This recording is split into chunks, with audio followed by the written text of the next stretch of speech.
کسی نے کیا خوب کہا ہے ساتھ سرکار کے بارے میں، فرماتے ہیں کہ بغداد کے ایک پل پہ کھڑا سوچ رہا ہوں، اجرکم علی اللہ، اجرکم علی اللہ، بغداد کے ایک پل پہ کھڑا سوچ رہا ہوں،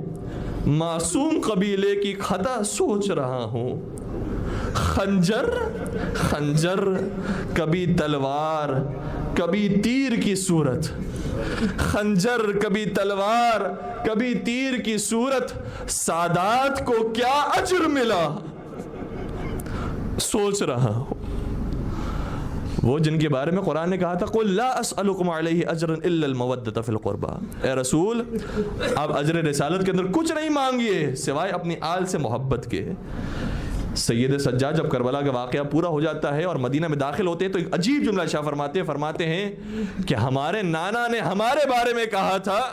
کہ ہم سے دوستی اختیار کرے، ہم سے محبت اختیار کرے، اگر ہمارے نانا ہمارے بارے میں دشمنی کا کہہ کر جاتے تو جتنا انہوں نے ہم پر دوستی کا سننے کے بعد ظلم کر دیا تھا اس سے زیادہ ظلم نہیں کر سکتے تھے۔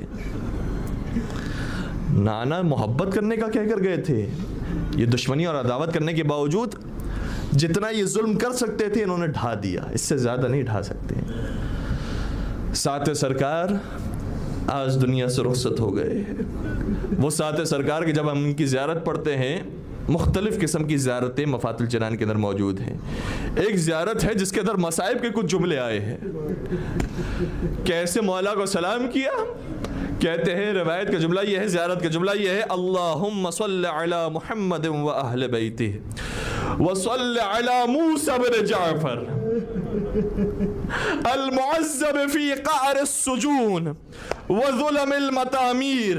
ذی الزاق المرزوز بحلق القیود والجنازة المنادى علیہا بذل الاستخفاف۔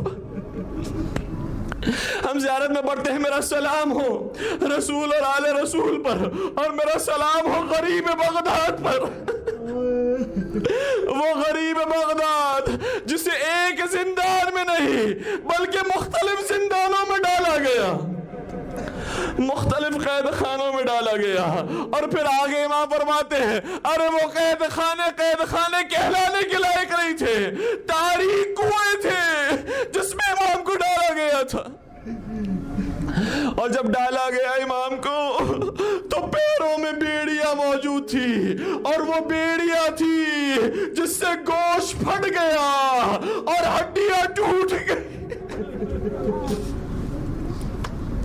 اور ان سارے ظلم و ستم کے بعد جب جنازہ تیار ہوا اور جنازے کو اٹھایا گیا تو کسی شقی نے ایسے ذلت کے ساتھ آواز دی، میں کیا آپ کی خدمت میں بیان کروں، روایت کا جملہ ہے لہذا آپ کی خدمت میں عرض کر رہا ہوں، نعوذ باللہ اپنی زبان پر کہنے لگا یہ کس کا جنازہ ہے، کلیجہ پھٹ جاتا ہے، کہنے لگا الخبیث اجرکم علی اللہ، اجرکم علی اللہ، الخبیث ابن الخبیث۔ وہ کہ جو سخی ابن سخی کریم ابن کریم تھے اس کے جنازے پہ ایسے آواز لگاتا ہے اور کہنے لگا اے رافضیو آؤ تمہارا امام یہاں پر موجود ہے، اس کے لاشے کو لے کر جاؤ۔ بس عزادارو بغداد میں موسیٰ کاظم کے جنازے کو لینے کے لیے لوگ آئے، لیکن سنیں گے ایک روایت مدینے کی بھی ہے، امام کاظم مدینے سے نکلتے وقت امام رضا کو کہہ کر گئے تھے اب جب رات گزارنا تو میرے گھر پر گزارنا، میرے گھر میں خواتین بھی ہیں، میری بیٹیاں بھی ہیں، بی بی معصومہ قم بھی ہیں، ساری خواتین بھی ہیں، ان کی حفاظت کرنا۔ ہائے امام کاظم آپ وصیت کر کے چلے گئے، مگر ہاں روز عاشور حسین سید سجاد سے کیسے وصیت کرے؟ اجرکم علی اللہ، اجرکم علی اللہ۔ خدا کوئی غم نہ دے سوائے حسین کے غم کے۔ بس مولا کو جب وصیت کی اور چلے گئے، ہر رات امام رضا آیا کرتے تھے، امام کاظم کے گھر پر آرام کیا کرتے تھے، رات گزارتے تھے، صبح چلے جاتے تھے۔ لیکن راوی کیا کہتا ہے، ایک رات ایسی آئی ہم انتظار کرتے رہے لیکن ہمارا مولا نہ آیا۔ جب صبح کا وقت آیا میں نے کیا دیکھا کہ تشریف لا رہے لیکن چہرے کا رنگ زرد ہو چکا ہے, آنکھوں سے آنسو روا ہے, بالوں کو پریشان کیا ہوا ہے. میں نے مولا سے عرض کیا, مولا کون سی اتفاق آپ کے اوپر آئی ہے, کون سی مشکل آپ کے اوپر آئی ہے؟ کہا بس ابھی اپنے بابا کو بغداد میں غسل دے کر میرے بابا کو زندان میں مار ڈالا گیا,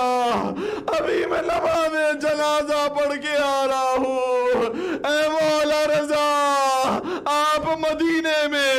بابا بغداد میں, لیکن جب وقت آخر آتا ہے تو غسل بھی دیتے ہیں, کفن بھی پہناتے ہیں, نماز بھی پڑھتے ہیں, مگر میں قربان ہو جاؤں سید سجاد پر, کچھ قدموں کے فاصلے پر بابا کا لاشا موجود تھا.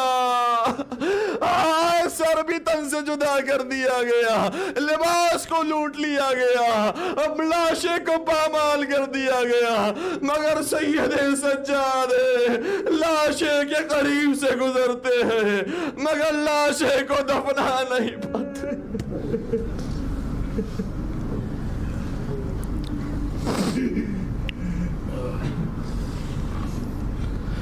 الا ولعنت اللہ علی القوم الظالمین